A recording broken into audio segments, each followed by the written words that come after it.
السلام عليكم ورحمة الله وبركاته. اخواتي حبايبي عاملين ايه؟ وحشتوني كتير وبعتذر على الغياب كام يوم دولت بسبب ظروف يعني خاصة.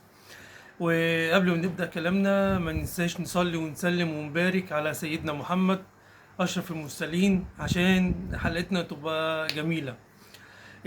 انا قررت اخلي ان شاء الله الفيديوهات بتبقى عن اخبار عالميه وكرويه في كوره ان شاء الله. فعندنا اول نقطه مهمه نتكلم فيها، وهي نقطه خالد الغندور انه بيفجر قنبله. برضك كل الزملكاويه لازم حاطين الاهلي في دماغهم، حاطين الاهلي في دماغهم.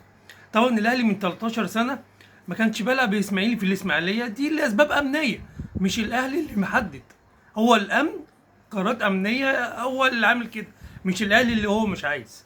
دلوقتي لما اتضم بقى الثلاث فرق اللي هم كانوا في الهبوط داخل الدوري زي كهرباء الاسماعيليه، بقى اصبح ان الاهلي برضك مش هيلاعب كهرباء اسماعيليه في الاسماعيليه، بقى اصبح الاثنين هيلعبوا في برج العرب.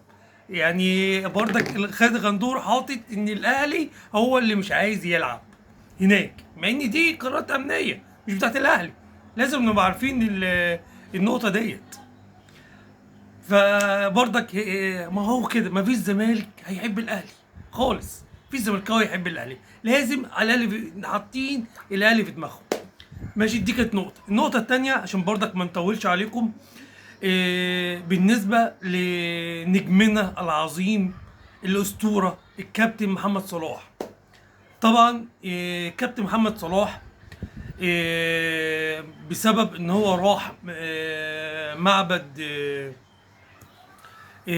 بوذي اللي في اليابان. طبعا ارن سلوت هو طلب ان الفريق كله، مش محمد صلاح، الفريق كله هيروح زياره للمكان ده كان اللي هو ايه، تدريب او تهيئه للبطوله الجديده اللي هيلعبوها في الدوري. قرر ان الفريق كله هيروح. ماشي، الراجل طبعا ده عايش في اوروبا، يعني عايش في ليفربول، بيلعب مع فريق ليفربول. فاي موقف الفريق هياخده، اي مكان الفريق هيروحه هيضطر غصب عنه محمد صلاح هيروح. لو ما كانش الفريق هيروح، استحاله مكان محمد صلاح كان هيروح المعبد ده لوحده. تمام، هو راح، ايه المشكله ان هو راح؟ يعني هل هو راح غير ملته؟ محمد صلاح شخصيه عظيمه، شخص محترم جدا، متدين، عارف ربنا، عمره ما هيعمل حاجه غلط. ليه السوشيال ميديا يبقى اعلام، يعني يتحط على محمد صلاح ان هو يبقى معاه بالمنظر ده، وضغوطات واعلام ينزل محمد صلاح ده، شوف محمد صلاح عمل ايه، شوف محمد صلاح بس راح يعمل ايه، اصل مش ايه المشكله يا جماعه؟ ماله المشكله؟ الراجل اللي عامل ايه راجل محترم جدا، خلاص شغله عايز كده، راح شغله عايز كده. الراجل ما عملش حاجه غلط ولا عمل حاجه وحشه عشان ننتقده بالطريقه دي كده. ما ينفعش ننتقد كابتن عظيم زي محمد صلاح. شوف اوروبا بتعامل محمد صلاح ازاي، شوف اوروبا الجماهير بتعامل محمد صلاح ازاي، واحنا كمصريين لما محمد صلاح يعمل حاجه بنقلبها ونعمل ترند، ده محمد صلاح بص عمل ايه المشكله؟ ليه ما نبقاش احنا زي اوروبا يعني؟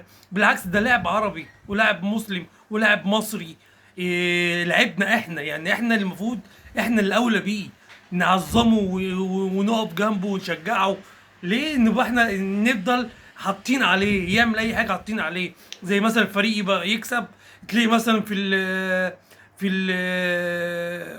في الغرفه تلاقيه بيهزروا مثلا. انت في اوروبا بيشربوا بقى الخمور والكلام دوت، زي ما شفنا لقطه بيكبوا الراجل اللي بعت ما حبش ان هو يلمس حاجه دي محرمه راجل يا جماعه ما ينفعش، ما ينفعش لاعب عظيم زي محمد صلاح ان احنا ننتقده بالطريقه دي عشان لمجرد راح مكان غصب عنه. ده ما ينفعش ان هو يعترض او ينفع يقول مش رايح. ده احنا عندنا هنا لما لاعب بس يقول لك تعالى هنهدم المعسكر ولا هنطلع نعمل، يقول لك اللي مش رايح بينزلوا عليه عقوبات. لا لا. فاتمنى ان احنا نبص للسوشيال ميديا بشكل احسن من كده. وكانت دي حلقتنا النهارده، وحاجه بسيطه كده، وان شاء الله اشوفكم في الحلقه الجايه.